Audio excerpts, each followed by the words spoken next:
Hello, teachers. And this is me again, Teacher Monica. And if you're new to this channel, please click subscribe and hit nyo na rin yung notification bell button para updated kayo sa ating mga susunod na videos. So, my channel is not really active. Kung makikita nyo naman, busy po ang inyong lola sa gagawa ng personalized lesson for my Tagalog students and Tagalog students, Tagalog class. So, ayun. Ang pag-uusapan po natin today is kung paano pa rin mag-navigate ng class in wherein hindi siya minadaling version. And siguro, tatry ko na rin isama dito sa video na to yung kung paano mag-add ng design, kung paano lagyan ng background na sarili mo, and so on and so forth. And kung nakita ko or ni-review ko yung video ko before, nung nag-share screen ako, hindi talaga nakita yung entire screen. So, kumbaga, ginawa ko siya without knowing na hindi pala na-capture or hindi na-record yung nung lumabas na siya sa class in. So, ngayon, itutuloy ko yung pagturo and then later on, baka ituloy ko na rin yung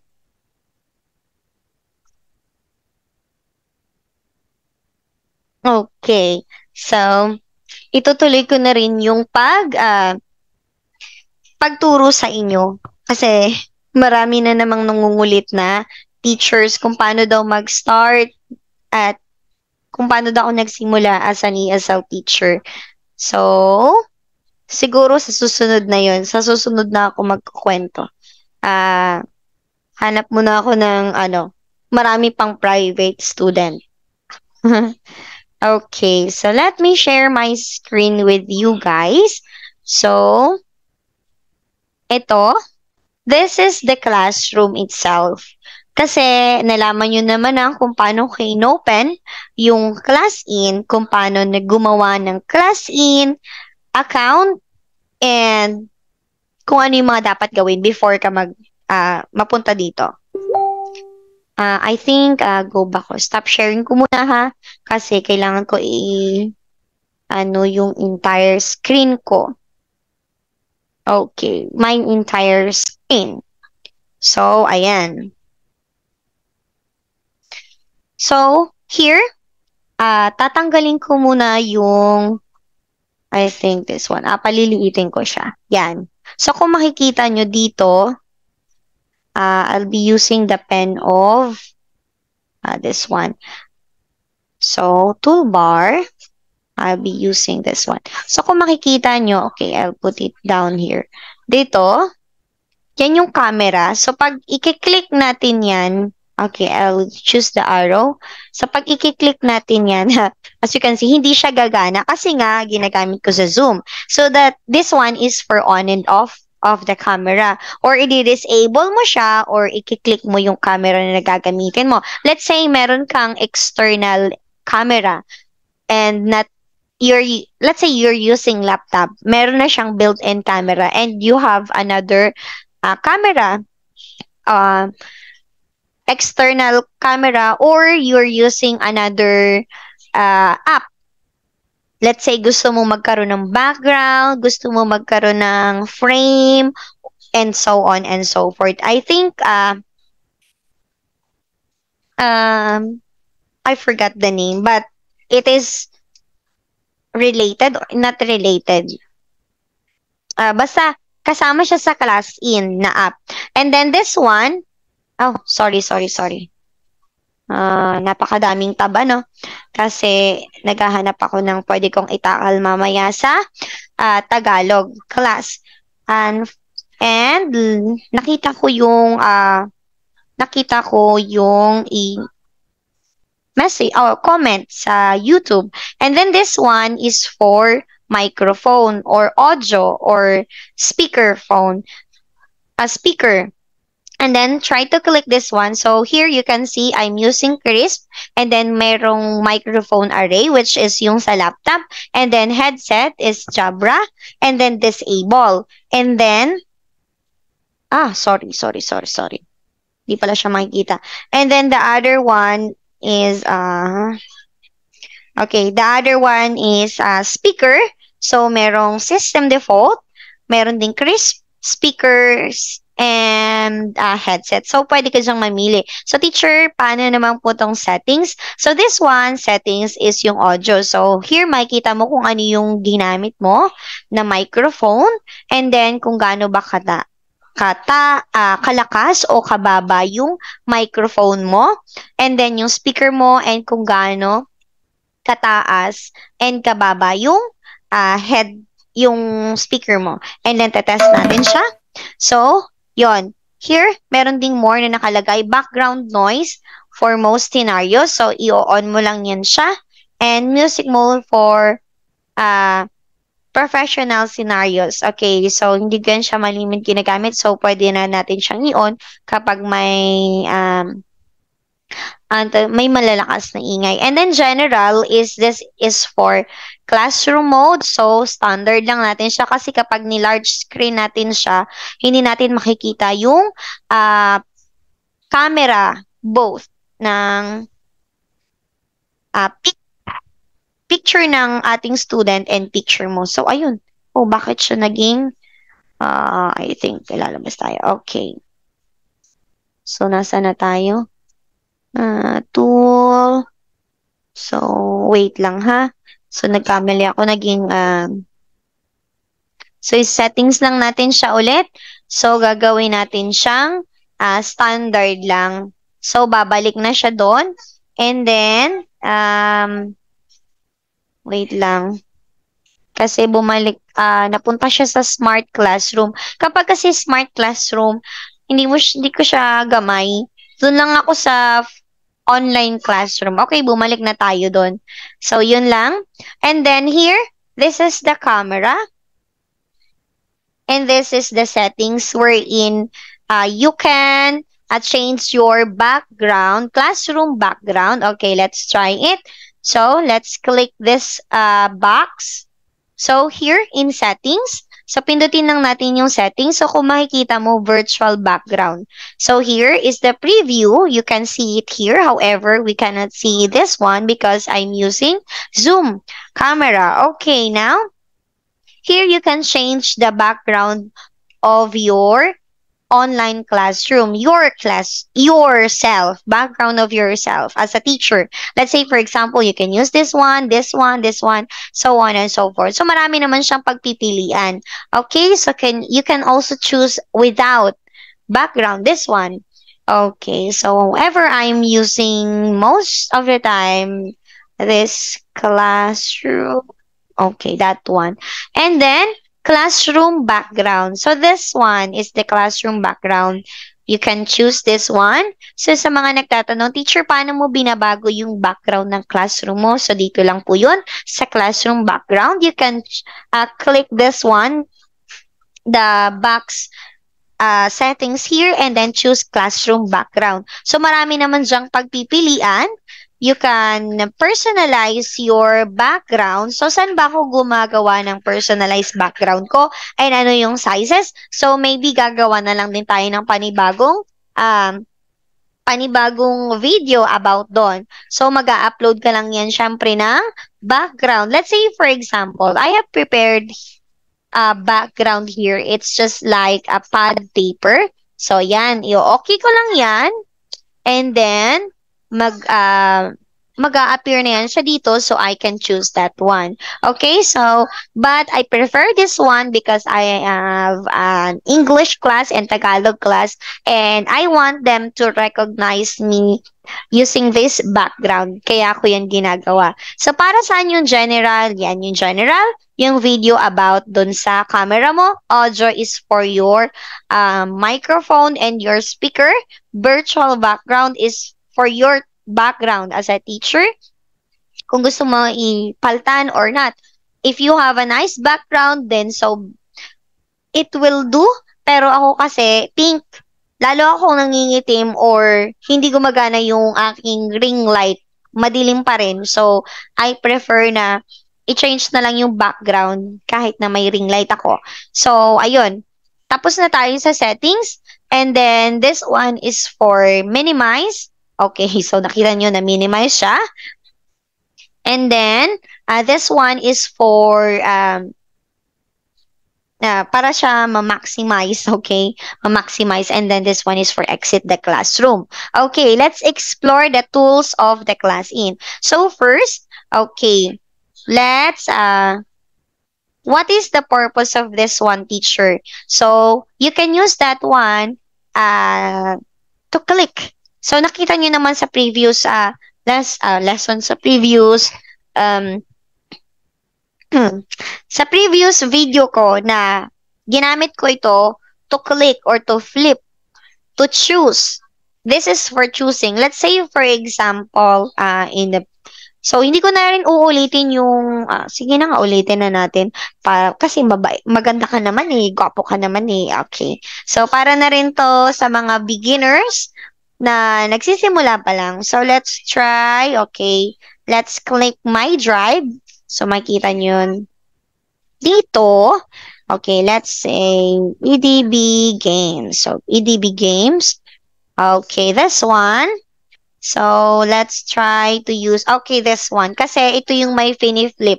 So, magagamit talaga natin dito yung arrow. And then, you can also use it. Sinabi ko na nga din to sa una kong video na magagamit mo to mostly sa browser. Bakit, teacher? Kasi po, scroll up and scroll down mo yung browser and mapipindot mo rin yung ibang mga icon na pwede mong pindutin doon. And you can type kapag ito yung pinindot mo or ito yung tools na ginamit mo using the browser. Unlike this one, para lang din siyang blackboard. Yung nito, yung iyong browser, magiging blackboard lang siya. Also this one, makaka-write ka pero hindi ka makakapag-type. Unlike nung gusto mo mag-type. Kasi yung browser, ginagamit ko siya for translation. Let's say, for example, hindi naintindihan ng student yung instruction ko. Kung ano yung gagawin niya or kung ano yung explanation. So, instead na ulitin yung sinasabi ko and wala naman siya, yung mommy niya dyan sa tabi niya or yung daddy niya dyan sa tabi niya or walang nag-guide sa kanya, pwede kong i-translate yon into Chinese and then i-on ko lang yung speaker or yung sound para marinig ng student kung ano yung yung Chinese translation ng sinasabi ko. So, let's try to click this one kasi let's try to use the arrow. So, as you can see, okay, this one is for clicking. And also this one, you can use this to click the slide here. Pero magagamit mo naman kahit, let's say, for example, this one. Kasi outside naman siya. Pero mostly, ginagamit ito sa pag-click ng mga ito. Okay. So, now let's use the, where we can see the browser. Dito nyo po makikita yung browser. Dito sa toolbox. And then, let's click the toolbox. So, i-expand lang natin yan siya. And then, pindutin natin yung browser. So, dito yung browser, isi-share audio ko lang siya. And then, this is the common link na ginagamit ko. So, inilalagyan ko lang yan siya or ini-star ko lang siya, or fini-favorite ko lang siya para magamit ko yan siya. Nasa home lang. Madali kong magamit. So, as you can see, pag pinindot ko yung arrow, makakapag-type ako. Unlike this one, kapag pinindot ko to, hindi ko siya magagawa. Para lang akong nagba-blackboard. Kapag pen naman, makakapagsulat ako. Kapag eraser, makakapag-erase ako. Kapag text, makakapag-type din ako. Pero hindi niya matatranslate yung word na gusto kong sabihin doon sa bata. So, screenshot, pwede ka rin mag-screenshot. And this one is much better. So, let's say, for example, my name is Monica. Okay, so this one. 我的名字是莫妮卡。 Okay, I forgot to click this one, the share audio. 我的名字是莫妮卡。 So, maririnig na yun ng student mo na ikaw si Monica. Okay. Another one, teacher. I think na gawa ko naman na yung nasa comment. So, next one is, let's try to type. Mag-type tayo. And then, okay, let's use the large one. Okay, ano yung type natin? Okay, teacher. Ilagay natin teacher. Okay, we can change the size through this one and then change the color through this. So, pwede natin siyang ilipat ng color and then pwede natin siyang ilock. Pwede rin natin siyang ilipat if the case marami nang nakasulat sa board. Pwede natin siyang i-move front and to back. And duplicate or copy the word and then delete if hindi na natin kailangan kung minamadali natin. Okay, next one. How about this, teacher? So this is the size of your eraser. And this one, what is the purpose of this, teacher? That one. This one is to clear the entire blackboard, but not the background of your classroom. Okay. So next, how about this one, teacher? When can you use this? To move the things. Let's say, for example, I'll be using the EDB that I use most of the time. So this one is my introduction for my trial classes and for my regular class as well. But on my trial classes, it naglalast introduction ko for almost 10 minutes. If you are my regular student, it can last for 3 minutes or 5 minutes. Yun yung pinakamataas. 5 minutes and 3 minutes kapag kabisado mo na yung meeting time natin or greetings, kumbaga. So, laging ganon kasi ba't ginagawa ko yun? Kasi nangangarap akong magturo ng kinder or mga preschool kids face-to-face. Kaya lang, hindi pa ako graduate. So, dito na lang muna natin ilaan yung oras sa aking mga online student. So, yun, gumawa ako ng sarili kong EDB wherein merong welcome, may translation ng Chinese, good morning, good afternoon, good evening, and rules. Kasi meron akong mga student na hindi talaga siya nakikinig, may sarili siyang mundo. So, ayun, pinapakita ko lang na, okay, class, our class rules, you need to remember, and then, ayun, being creative, or yun nga, gusto ko maging creative, gusto kong gawin to sa class ko, if soon or maybe in the future. Malay natin, okay. So, ayun. Ayan. Yan lang naman yung ginagawa ko. Okay, this one. How can we use this one to move the pictures or the objects that we need to move? You can also move the text box or the text. And this one, you can select them all to move it a little bit fast. Or select them all to delete. And Control-Z if you wanted to put it back. Just like that. Control-C if it is copy. Control-V if it is paste.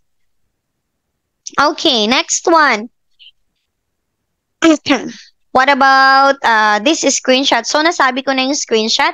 Screenshot is to screenshot the current page. Okay? The current page. Yan. Mas-screenshot mo yan siya. What about hide classroom, teacher? If it is hide classroom, ganyan ang makikita mo.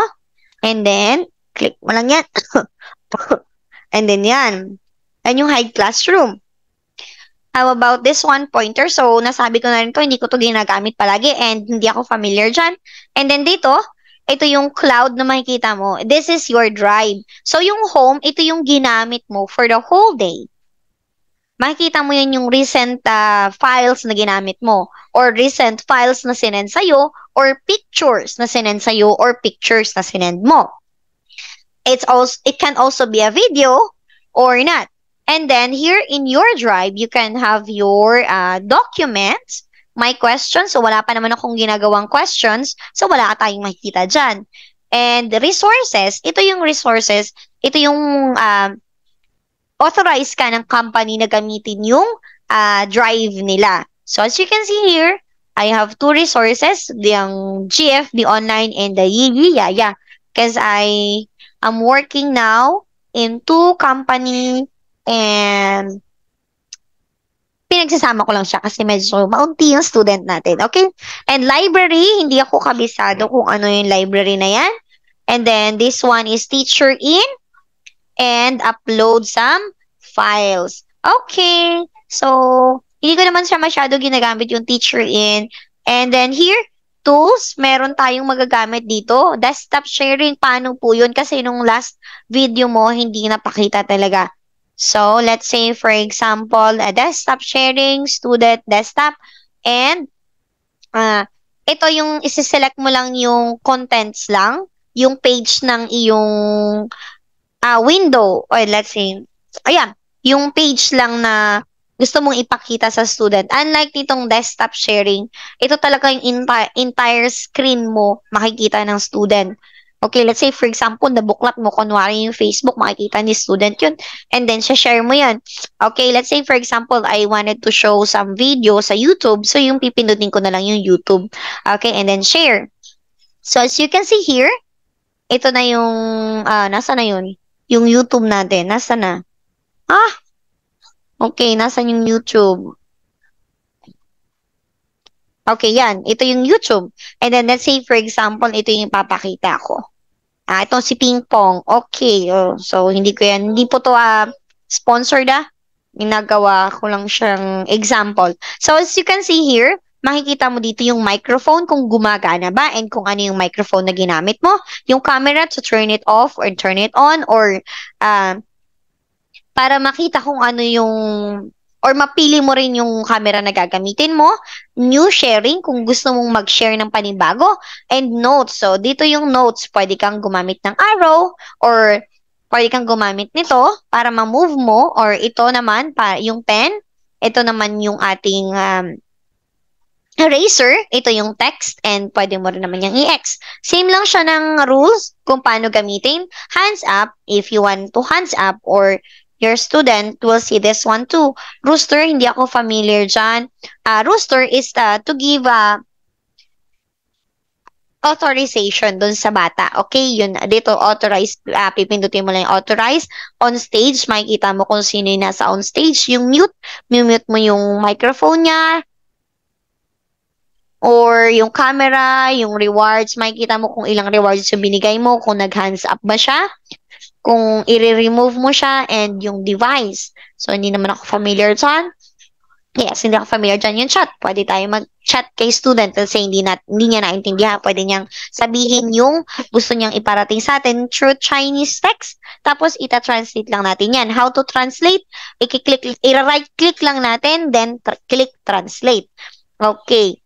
So, here, we can end it here. Okay, teacher, paano ko bibigyan ng authorization? Nakikita mo ng forbid, student control, authorized, student can draw, authorized, student can click, and record the lesson. Kasi outside na siya ng, di naman siguro, pero pwede mo rin naman sigurong i-record. Okay, ng panibago.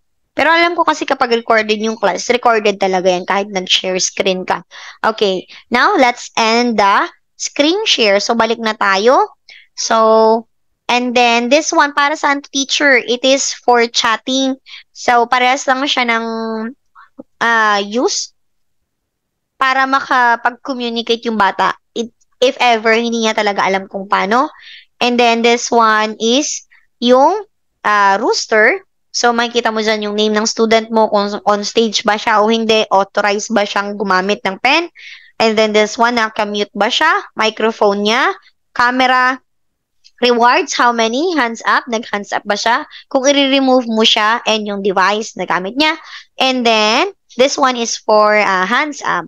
Okay, and ilan yung student na makikita mo dito kung nandito ba siya. And ano pa bang nakalimutan natin?